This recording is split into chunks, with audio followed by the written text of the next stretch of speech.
2024 সালের জুলাই মাসে তেহরানে হামাস প্রধান ইসমাইল হানিয়াকে হত্যা করার কৃতিত্ব বার্নিয়া এবং মোসাদের। ইরানের নয়া প্রেসিডেন্ট মাসুদ পেজশকিয়ানের শপথ অনুষ্ঠানে যোগ দিতে তেহরান গিয়েছিলেন হানিয়া। স্বাধীনতাপন্থী প্যালেস্তাইনি সশস্ত্র সংগঠন হামাসের প্রধান ইসমাইল হানিয়াকে খুন করতে ইরানি এজেন্টদেরই ব্যবহার করেছিল ইসরায়েলি গুপ্তচর সংস্থা মোসাদ। হানিয়া অতিথিশালার যে অংশে ছিলেন তার 3টি রুমেই বোমা লুকিয়ে রাখা হয়েছিল।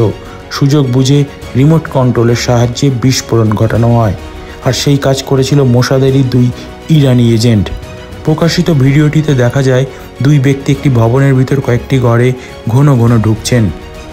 পরে দূর নিয়ন্ত্রকের সাহায্যে পাঠানো হয়েছিল। হানিয়া ওই ভবনের যে অংশে ছিলেন, বিস্ফোরণের অভিঘাতে তার জানলা এবং একটি দেওয়ালের অংশ ধসে পড়ে, কিন্তু মূল ভবনটি অক্ষত রয়ে যায়।